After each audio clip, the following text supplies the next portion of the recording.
Assalamualaikum warahmatullahi wabarakatuh. Selamat datang kembali di channel YouTube Dunia Beda, tempat di mana takdir bisa berbalik dalam sekejap mata. Bayangkan seorang pria dengan pakaian compang-camping, nekat melangkah masuk ke dalam pesta pernikahan paling mewah sang mantan kekasih. Hatinya tulus, hanya ingin mengucapkan selamat, namun yang ia terima adalah cacian yang menusuk jiwa, dan hinaan yang meremukkan harga dirinya di depan ratusan mata. Hadiah sederhananya bahkan ditepis hingga jatuh terinjak di lantai yang dingin. Tapi mereka semua tidak sadar. Di balik penampilannya yang menyedihkan itu, tersimpan sebuah rahasia besar yang akan membungkam seluruh isi pesta dalam sekejap. Namun sebelumnya, bagi yang beragama Islam, saya sarankan untuk menuliskan sholawat Nabi Muhammad, agar kelak sholawat ini menjadi saksi untuk mendapat syafaat di akhirat. Like dan subscribe ke channel ini sangat membantu menambah wawasan dan membantu kami membuat cerita-cerita baru yang menghibur. Malam itu, Ballroom Sudirman di Hotel Bintang 7, The Grand Nirwana Jakarta, seolah diubah menjadi sebuah istana dari negeri dongeng. Ribuan lampu kristal menggantung di langit-langit yang tinggi, membiaskan cahaya keemasan yang jatuh lembut di atas lantai marmer Italia yang mengkilap. Aroma bunga lili segar dan mawar putih berbaur dengan semerbak parfum mahal dari para tamu yang hadir. Di sudut ruangan, sebuah orkestra kamar memainkan alunan musik klasik yang menenangkan, menjadi latar suara bagi denting gelas sampanye dan percakapan ringan para elit ibu kota. Ini bukan sekadar pesta pernikahan. Ini adalah sebuah pernyataan status. Di atas panggung pelaminan yang dihias untaian mutiara dan bunga anggrek bulan, berdiri sepasang mempelai yang menjadi pusat perhatian. Rania, sang mempelai wanita, tampak begitu sempurna dalam balutan gaun sutra berwarna gading yang dirancang khusus oleh desainer ternama. Setiap gerakannya membuat ribuan kristal Swarovski kecil di gaunnya berkilauan, membuatnya tampak seperti seorang putri. Senyumnya tak pernah lepas dari bibir, sebuah senyum yang telah dilatih untuk menunjukkan kebahagiaan dan kepuasan mutlak. Di sampingnya, berdiri Dimas, seorang pria gagah dengan setelan tuxedo hitam yang pas di badan. Jabat tangannya erat, tatapan matanya tajam, dan senyumnya adalah senyum kemenangan. Sebagai seorang manajer pemasaran senior di sebuah perusahaan multinasional yang sedang naik daun, menikahi Rania, putri seorang pejabat tinggi, adalah puncak pencapaian dalam hidupnya. Para tamu yang hadir adalah cerminan dari dunia mereka. Ada para pebisnis sukses yang membahas harga saham sambil menyesap anggur merah, para sosialita yang saling memuji penampilan satu sama lain padahal dalam hati saling menilai, dan para pejabat yang berbicara dengan suara pelan namun penuh wibawa. Makanan yang disajikan pun bukan main-main. Ada barisan sushi dan sashimi yang diterbangkan langsung dari Jepang. Ada panggangan daging wagyu yang diiris langsung oleh koki profesional. Dan ada air mancur coklat Belgia setinggi 1 meter yang dikelilingi berbagai macam buah-buahan eksotis. Semua elemen di pesta ini meneriakkan satu kata, kemewahan. Namun, di tengah harmoni visual dan sosial yang begitu sempurna itu, sebuah anomali terjadi. Pintu utama ballroom yang tinggi dan megah itu terbuka pelan, dan sesosok tubuh melangkah masuk.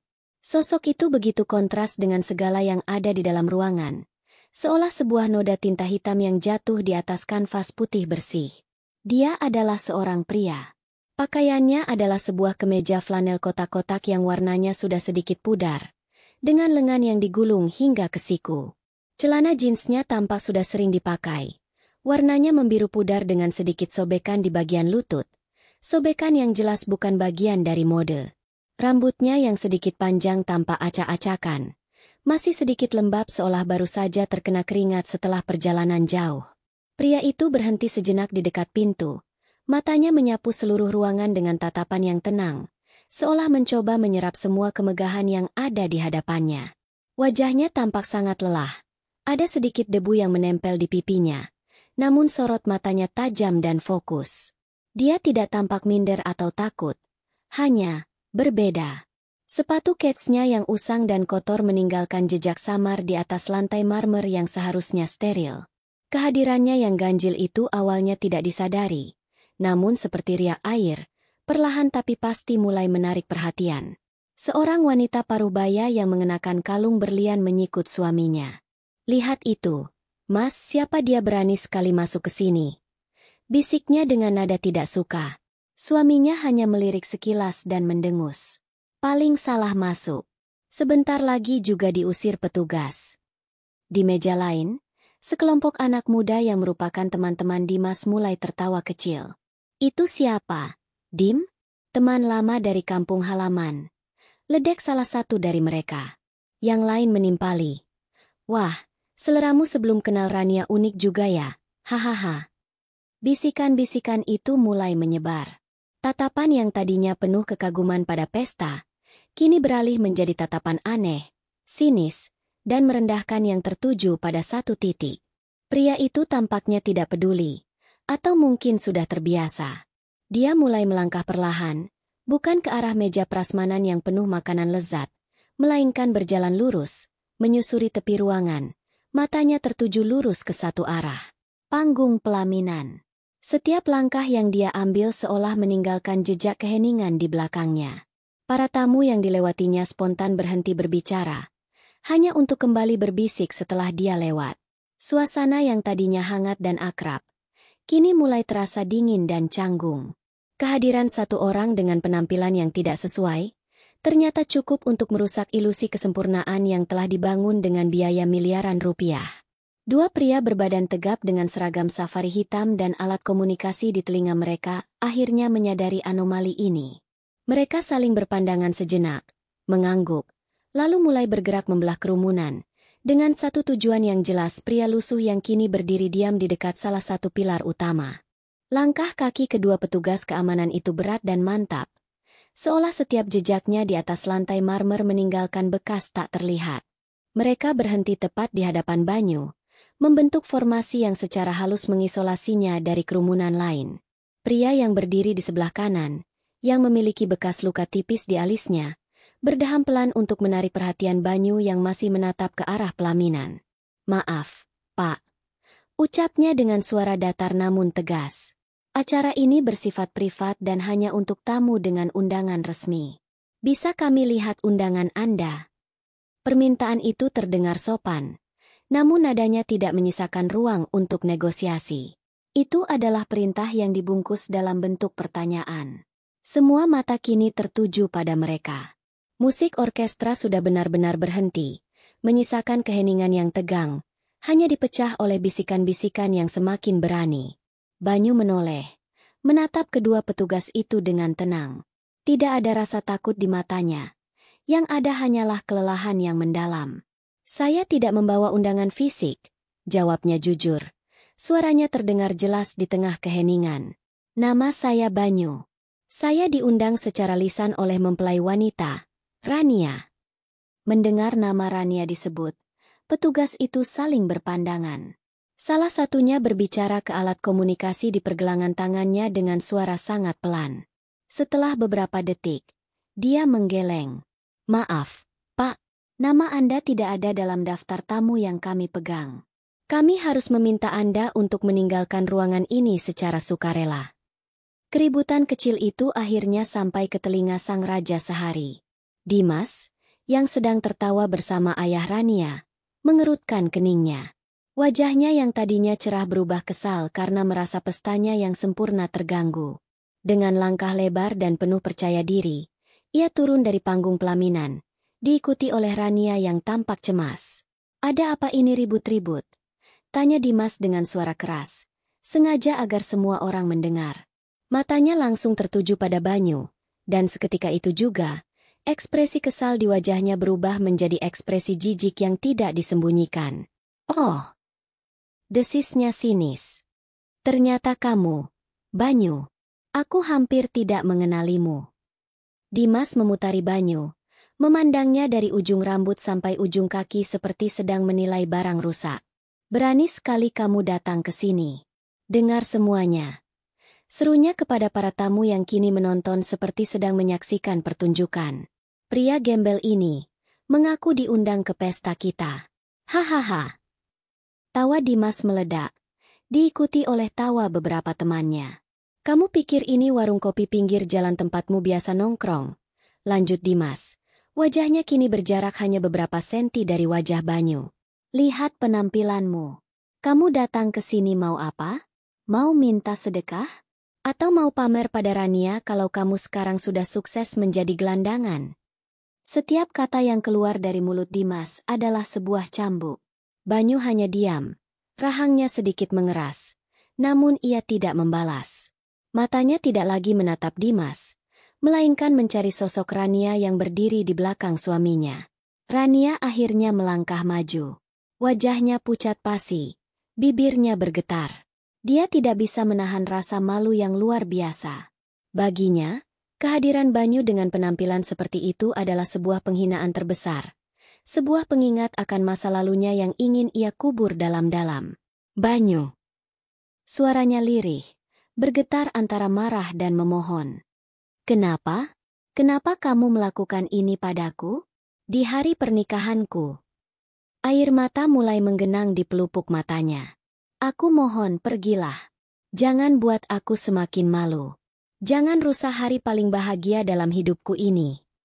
Melihat air mata Rania, hati Banyu terasa perih. Bukan karena hinaan Dimas, tapi karena permohonan Rania. Wanita yang pernah berjanji akan menemaninya dalam suka dan duka, kini memintanya pergi karena penampilannya telah merusak citra sempurnanya. Dengan menahan segala gejolak di dalam dadanya, Banyu berusaha tersenyum, meski terasa sangat getir. Aku tidak bermaksud merusak apapun, Rania, katanya dengan suara serak. Aku sungguh-sungguh hanya ingin mengucapkan selamat untukmu. Itu saja. Dan memberikan ini. Dari dalam saku kemejanya yang kusam, Banyu mengeluarkan sebuah kotak kecil berukuran sekitar 10 cm, terbungkus kertas kado berwarna coklat polos yang sederhana. Ia menyodorkan kotak itu ke arah Rania. Sebelum tangan Rania sempat bergerak, Dimas tertawa lagi, lebih keras dari sebelumnya. Hadiah? Astaga! Kamu masih punya muka untuk memberi hadiah? Ejeknya. Ia menepis tangan Banyu dengan kasar, membuat kotak kecil itu terlepas dan jatuh ke lantai marmer dengan bunyi, buk, yang pelan, namun terdengar seperti ledakan di tengah ballroom yang senyap. Kotak itu tergeletak di antara sepatu pantofel Dimas yang mengkilap dan sepatu kets Banyu yang usang. Sebuah pemandangan yang menyedihkan. Penghinaan itu sudah mencapai puncaknya. Semua orang menahan napas, menunggu reaksi Banyu. Apakah dia akan marah, berteriak, atau melawan? Tapi Banyu tidak melakukan apa-apa. Dia hanya menatap nanar kotak kecil yang tergeletak di lantai itu sejenak.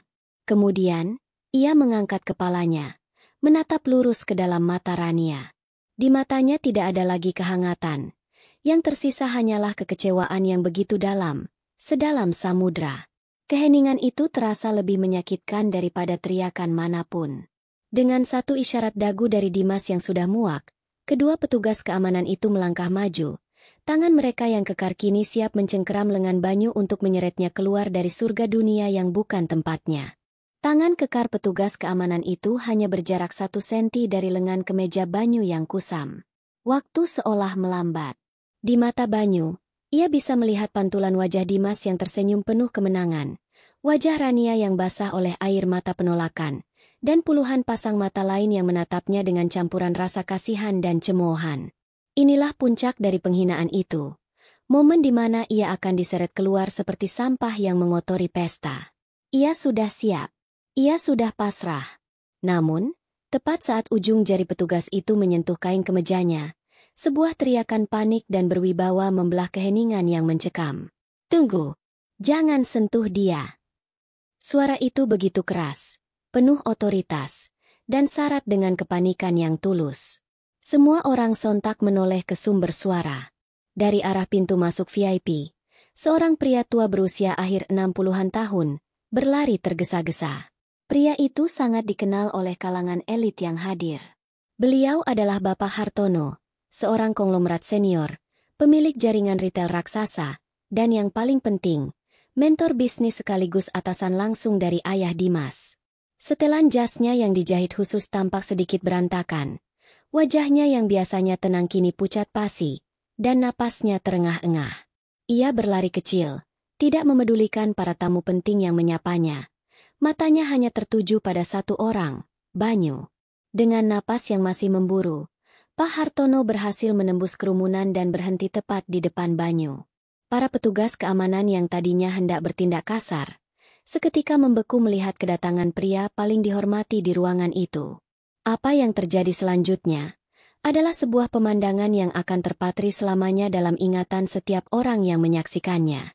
Di hadapan Banyu yang berpakaian lusuh, di atas lantai marmer yang menjadi saksi bisu penghinaan tadi, Pak Hartono, seorang taipan yang bahkan para jenderal dan menteri segani, membungkukkan badannya dalam-dalam hingga membentuk sudut 90 derajat. Sebuah gestur penghormatan tertinggi yang hanya diberikan kepada orang yang paling berkuasa atau paling dihormati. Tuan Muda Banyu, ucap Pak Hartono. Suaranya bergetar karena panik dan kelelahan. Maafkan saya sungguh tidak tahu Anda akan datang sendiri tanpa pemberitahuan. Maafkan penyambutan yang sangat tidak pantas ini. Dunia seolah berhenti berputar. Seisi ballroom terdiam 1000 bahasa. Suara denting sendok yang tak sengaja jatuh di meja ujung ruangan terdengar seperti dentuman meriam. Tuan Muda Banyu? Gelar macam apa itu? Ditujukan untuk seorang pria yang tampak seperti gembel? Otak para tamu seakan mengalami korsleting massal. Mereka tidak mampu memproses informasi visual yang baru saja mereka terima. Dimas adalah orang yang paling bingung. Wajahnya yang tadinya sombong kini berubah menjadi topeng kebingungan total. Pak Hartono. Panggilnya ragu. Apa maksud Anda? Bapak kenal dengan orang ini. Pak Hartono menegakkan tubuhnya. Wajahnya yang tadi penuh rasa bersalah saat menatap Banyu, kini berubah 180 derajat saat menatap Dimas. Matanya menyala-nyala dengan amarah yang tertahan. Kenal katamu? Bentaknya. Suaranya menggema di seluruh ruangan. Dimas, sadarkah kamu siapa yang baru saja kamu hina di depan semua orang? Dimas mundur selangkah. Nyalinya menciut seketika. Saya tidak mengerti. Pak, dia ini kan hanya. Diam. Potong Pak Hartono dengan suara menggelegar. Dia ini bukan, hanya. Dengar baik-baik. Dan buka telingamu lebar-lebar. Beliau adalah Tuan Banyu Prakoso, putra tunggal dari almarhum Bapak Adijaya Prakoso. Nama, Adijaya Prakoso, bagaikan sebuah petir yang menyambar di siang bolong. Sebuah nama legendaris di dunia bisnis Indonesia. Seorang pertapa bisnis yang membangun Imperium Prakoso Group dari nol. Sebuah gurita bisnis yang mencakup pertambangan, properti, media, hingga perbankan. Seorang sosok misterius yang kekayaannya tidak pernah bisa dihitung dengan pasti. Pak Hartono melanjutkan. Nadanya kini lebih dingin namun semakin menusuk. Perusahaan properti tempat ayahmu bekerja, hotel yang kau gunakan untuk pesta sombongmu ini, bank yang mendanai proyek apartemen yang sedang kau banggakan, semuanya berada di bawah naungan Prakoso Group. Pria yang kau sebut gembel dan kau usir ini adalah pemilik dari semua itu. Dia adalah bos dari bosnya bos MU. Apa kau sudah paham sekarang? Penjelasan itu adalah sebuah vonis mati. Wajah Dimas berubah dari pucat menjadi seputih kertas. Kakinya terasa lemah seperti jeli. Ia terhuyung mundur dan hampir jatuh jika tidak berpegangan pada kursi di dekatnya. Senyum kemenangannya telah lenyap, digantikan oleh ekspresi horor yang luar biasa. Seluruh karir, masa depan, dan harga dirinya hancur lebur dalam waktu kurang dari 1 menit oleh lidahnya sendiri. Sementara itu, di atas pelaminan, Rania membeku. Nama Banyu Prakoso berdengung di telinganya. Banyu, kekasihnya yang dulu ia tinggalkan karena dianggap miskin dan tidak punya masa depan yang jelas.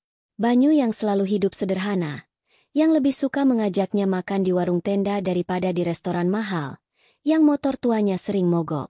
Ternyata kesederhanaan itu bukanlah karena kemiskinan, melainkan sebuah pilihan. Pilihan seorang pewaris salah satu kekayaan terbesar di Asia Tenggara. Air matanya yang tadi mengalir karena malu, kini mengalir karena sebuah penyesalan yang begitu dahsyat. Sebuah penyesalan yang terasa membakar seluruh isi dadanya. Di tengah badai keheningan itu, Banyu, sang pusat perhatian, akhirnya bergerak. Ia tidak menatap Dimas yang gemetar ketakutan. Tidak juga Rania yang menangis dalam penyesalan. Dengan gerakan yang pelan dan tanpa suara, ia berjongkok, memungut kotak kecil berwarna coklat yang tadi terinjak di lantai. Ia membersihkan debu yang menempel di atasnya dengan ibu jarinya, lalu berdiri tegak sambil menatap kotak kecil di tangannya itu. Keheningan di dalam ballroom terasa begitu pekat, seolah udara di dalam ruangan telah berubah menjadi zat padat yang menekan dada setiap orang. Semua mata, tanpa terkecuali, tertuju pada satu titik, pada sosok Banyu yang berdiri tegak sambil memegang kotak kecil berwarna coklat di tangannya. Kotak yang beberapa menit lalu menjadi bahan tertawaan, kini terasa seperti benda keramat yang tak ternilai harganya. Debu yang menempel di permukaannya seolah menjadi saksi bisu dari sebuah drama yang baru saja mencapai puncaknya. Banyu tidak membuang waktu. Dengan langkah yang tenang dan mantap, ia mulai berjalan. Bukan ke arah Dimas yang masih gemetar seperti daun kering, bukan pula ke arah Pak Hartono yang menunggunya dengan cemas. Ia berjalan lurus menuju panggung pelaminan. Kerumunan para tamu yang tadi menghalangi jalannya, kini terbelah dengan sendirinya, memberinya jalan yang lapang seolah ia adalah seorang raja yang berjalan di karpet merah. Tidak ada lagi bisikan, tidak ada lagi tatapan sinis. Yang ada hanyalah rasa takut, penyesalan, dan kekaguman yang aneh. Mereka yang tadi menertawakannya, kini menundukkan kepala, tidak berani menatap langsung ke matanya. Ia menaiki 3 anak tangga panggung pelaminan tanpa suara. Ia berjalan melewati Dimas yang berdiri kaku di tepi panggung, mengabaikannya seolah pria itu hanyalah sebuah patung pajangan yang tidak penting. Keacuhan itu terasa lebih menghina daripada 1000 makian. Akhirnya, ia berhenti tepat di hadapan Rania. Rania berdiri membeku di samping kursi pengantinnya yang megah. Wajahnya adalah kanvas dari emosi yang saling bertabrakan, pucat karena syok, basah karena air mata penyesalan. Gaunnya yang indah dan riasannya yang sempurna kini terasa seperti sebuah kostum badut yang mengejek dirinya sendiri. Ia menatap Banyu, pria yang sama yang pernah ia cintai, namun kini terasa begitu asing dan jauh, setinggi langit dan sedalam samudra. Tanpa berkata sepatah kata pun, Banyu meletakkan kotak kecil berwarna coklat itu di atas meja bundar kecil berlapis kain sutra putih. Meja itu sebenarnya disiapkan untuk prosesi potong kue. Kotak sederhana itu kini bersanding tepat di sebelah kue pernikahan raksasa setinggi 7 tingkat yang harganya ratusan juta rupiah. Sebuah kontras yang menyakitkan mata. Barulah setelah itu, Banyu berbicara. Suaranya tidak lagi serak, melainkan jernih dan tenang. Namun setiap katanya terasa berat dan penuh makna. Aku tidak pernah marah saat kamu memilih untuk pergi, Rania. Mulainya, matanya menatap lurus ke dalam mata Rania yang berkaca-kaca. Setiap orang berhak mencari kebahagiaan menurut versinya masing-masing. Itu adalah hakmu. Ia berhenti sejenak, membiarkan kata-katanya meresap. Aku hanya berharap, kamu memilihnya karena siapa dirinya, katanya sambil melirik sekilas ke arah Dimas yang langsung tersentak. Bukan karena apa yang ia miliki. Banyu lalu menunjuk kotak kecil itu dengan dagunya. Hadiah ini tidak ada isinya, Rania. Ini hanyalah kotak kayu yang sama. Kotak tempat dulu kamu menyimpan semua surat-surat sederhana yang pernah aku tulis untukmu. Aku hanya ingin mengembalikannya. Sepertinya, kamu sudah tidak membutuhkannya lagi. Pengakuan itu adalah sebuah belati yang menghunjam tepat di ulu hati Rania. Ingatannya melayang kembali ke masa lalu. Sebuah kotak kayu kecil yang ia beli di pasar loak, ia hias sendiri, dan ia gunakan untuk menyimpan puluhan surat cinta tulisan tangan dari Banyu. Surat tulis tangan. Sesuatu yang begitu personal dan intim, yang sudah lama ia lupakan dan mungkin sudah ia buang entah kemana. Dan kini, Banyu mengembalikan kotak itu, sebagai simbol bahwa semua kenangan mereka secara resmi telah berakhir. Aku benar-benar datang hanya untuk mendoakanmu, lanjut Banyu. Suaranya kini melunak, ada nada keikhlasan di sana. Semoga kamu benar-benar menemukan kebahagiaan yang selama ini kamu cari. Ia menarik napas dalam-dalam. Selamat tinggal, Rania. Kata, selamat tinggal, itu diucapkan dengan begitu tegas dan final. Bukan, sampai jumpa. Bukan basa-basi. Itu adalah sebuah pintu yang ditutup dan dikunci untuk selamanya. Setelah menyelesaikan urusannya dengan masa lalunya, Banyu memutar sedikit tubuhnya ke arah Dimas. Ia tidak perlu mendekat. Dari atas panggung, ia menatap Dimas yang masih terpaku dengan tatapan dingin dan profesional, seperti seorang atasan yang akan memberikan evaluasi pada bawahannya. Untuk Anda, Bapak Dimas, kata Banyu. Penggunaan kata, Bapak, yang formal terasa begitu dingin dan menjaga jarak. Seperti yang sudah saya katakan tadi, kita akan bicara pada hari Senin. Di kantor pusat Prakoso Group, gedung utama, lantai 50. Pukul 9 pagi tepat. Pastikan Anda datang sendiri dan tepat waktu. Banyu tidak mengatakan Dimas dipecat. Ia melakukan sesuatu yang jauh lebih kejam.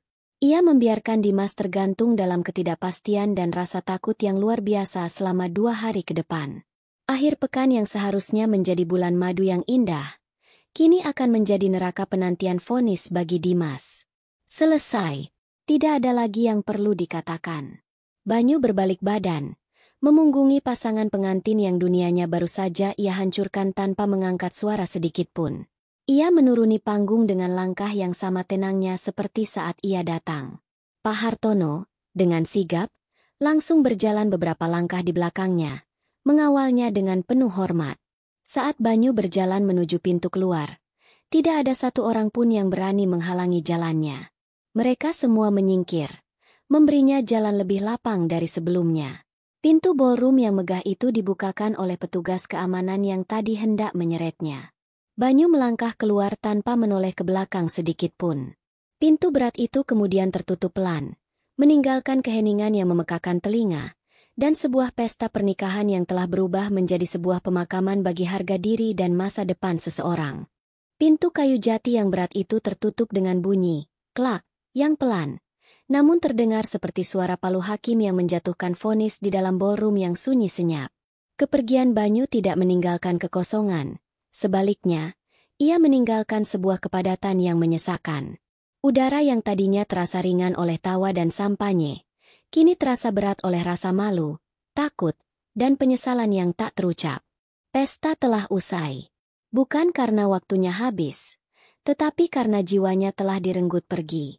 Keheningan yang mencekam itu pecah, bukan oleh musik, melainkan oleh bisikan-bisikan baru. Bisikan yang nadanya telah berubah total. Tak ada lagi cemoohan untuk si pria lusuh. Yang ada kini adalah rasa ngeri dan kasakusuk yang ditujukan kepada kedua mempelai. Ya Allah, Dimas tamat sudah riwayatnya. Bisik seorang pria pebisnis kepada istrinya, sambil buru-buru menghabiskan minumannya. Menghina pewaris tunggal Prakoso Group di depan umum. Bodohnya tidak ada duanya. Di sisi lain, sekelompok wanita sosialita yang tadi paling keras menertawakan Banyu, kini menatap Rania dengan campuran rasa kasihan dan superioritas. Aku tidak menyangka Rania ternyata sedalam itu pengetahuannya soal dunia, kata salah satu dari mereka dengan sarkasme yang tajam, melepas berlian murni demi sebuah kaca yang berkilau. Sayang sekali. Para tamu mulai merasa sangat tidak nyaman.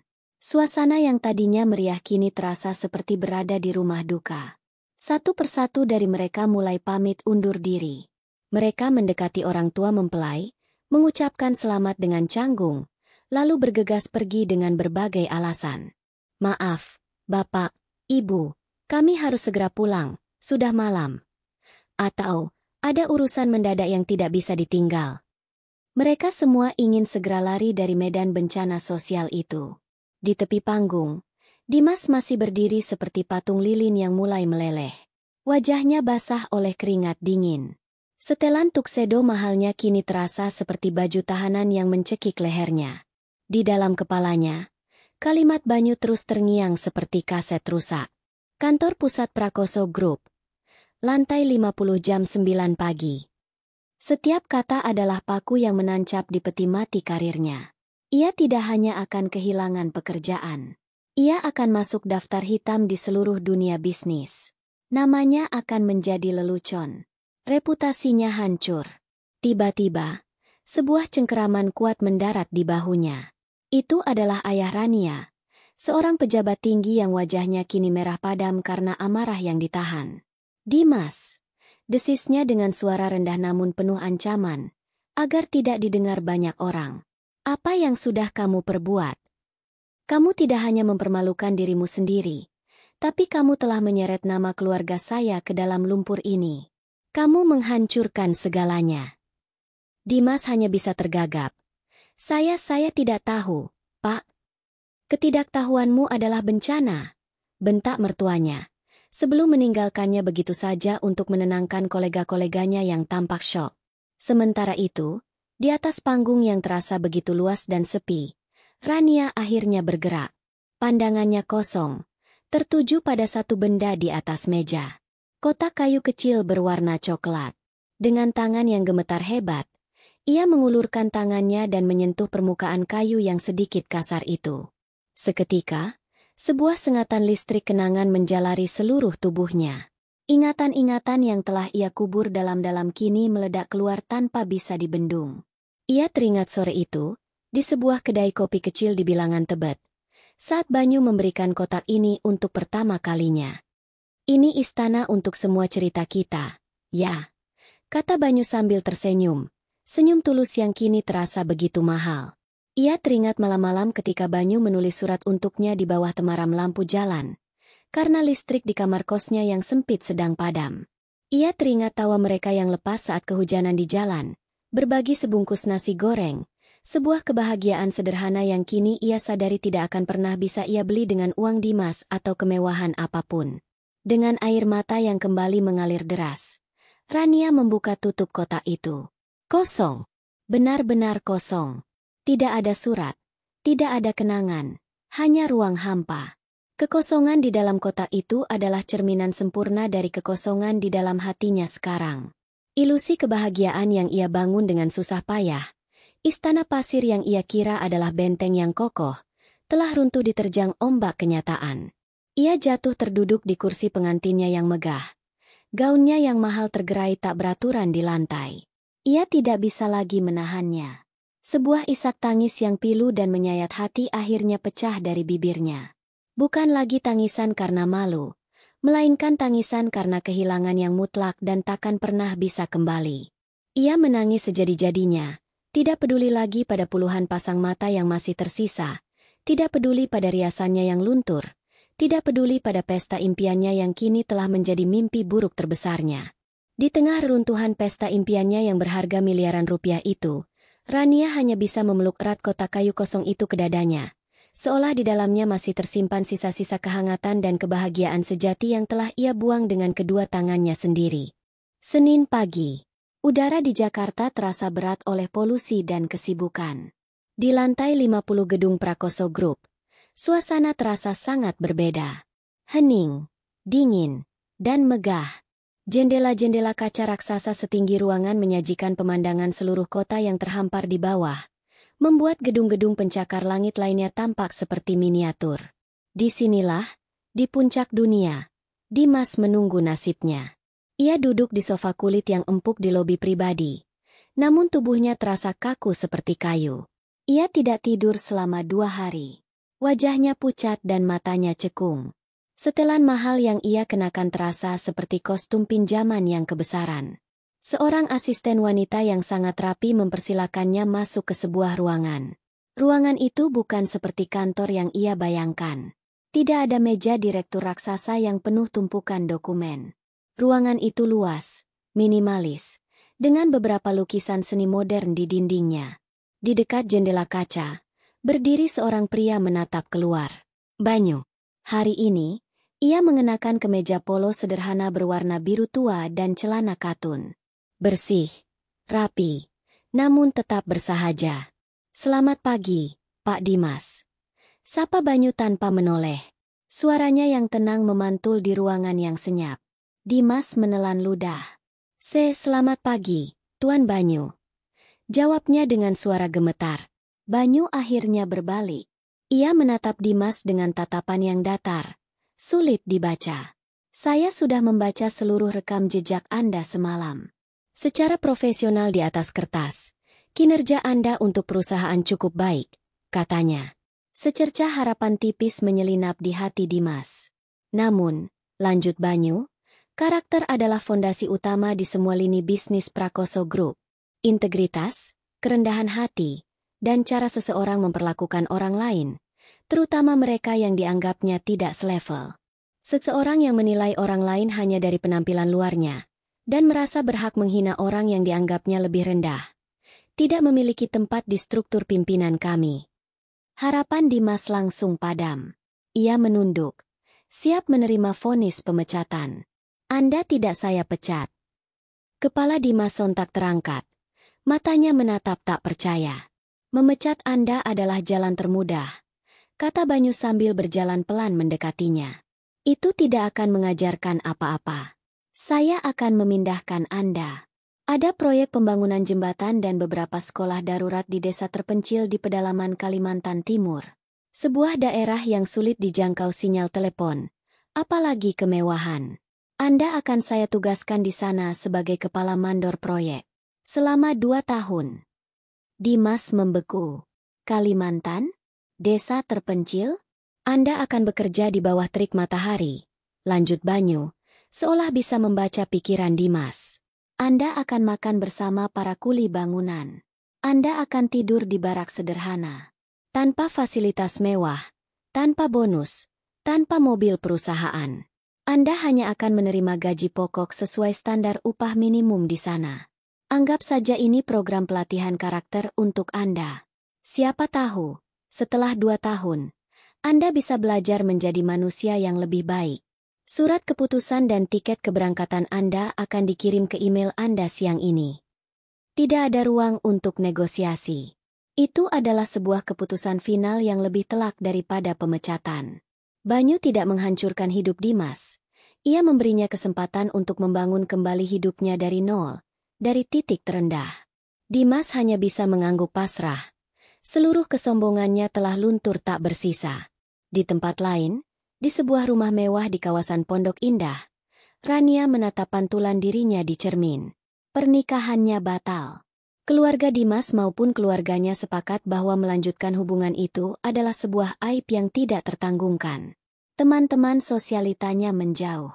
Pesta pernikahannya yang viral bukan karena kemewahannya, tapi karena kehancurannya. Ia kehilangan segalanya dalam 1 malam.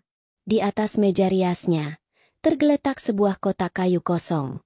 Benda itu kini menjadi pengingat abadi akan kebahagiaan sejati yang pernah ia miliki, dan ia sia-siakan. Beberapa minggu kemudian, jauh dari gemerlap Jakarta, di sebuah desa kecil yang dikelilingi hutan hijau, Banyu sedang berjongkok di tanah. Ia tertawa lepas bersama anak-anak desa, menunjukkan cara membuat pesawat dari selembar daun. Pakaiannya sederhana, wajahnya sedikit berdebu, persis seperti penampilannya di pesta pernikahan itu. Inilah dirinya yang sebenarnya. Inilah dunianya. Sebuah helikopter mendarat tak jauh dari lokasi pembangunan sekolah. Pak Hartono turun dan menghampirinya. Tuan muda, semua urusan di Jakarta sudah beres sesuai instruksi Anda, lapornya. Banyu berdiri dan tersenyum hangat. Terima kasih banyak, Pak Hartono. Dan tolong, panggil saya Banyu saja saat kita di sini. Ia menatap bangunan sekolah yang rangkanya mulai berdiri kokoh. Itulah istananya yang sesungguhnya. Kebahagiaannya tidak pernah terletak pada tumpukan harta atau status sosial, melainkan pada senyum dan harapan yang bisa ia bangun untuk orang lain. Ia telah sepenuhnya berdamai dengan masa lalunya, dan siap memulai lembaran baru yang jauh lebih bermakna. Tamat. Kisah ini mengajarkan kita bahwa kekayaan sejati tidak diukur dari kemilau pakaian atau megahnya sebuah pesta. Kekayaan sejati terletak pada kerendahan hati, ketulusan, dan karakter yang kuat. Terkadang, orang yang terlihat paling sederhana justru memiliki hati yang paling berharga. Jangan pernah menilai sebuah buku dari sampulnya, karena kita tidak pernah tahu cerita luar biasa apa yang tersimpan di dalamnya. Terima kasih sudah menyimak cerita ini sampai selesai. Jika kalian suka dengan kisah ini dan merasa terinspirasi, jangan lupa untuk menekan tombol like dan bagikan cerita ini kepada teman-teman kalian. Dan tentu saja, tekan tombol subscribe agar kalian tidak ketinggalan cerita-cerita inspiratif lainnya dari kami. Tulis juga pendapat kalian di kolom komentar. Pelajaran apa yang bisa kalian ambil dari kisah Banyu, Rania, dan Dimas? Kami tunggu ya. Sampai jumpa di cerita selanjutnya.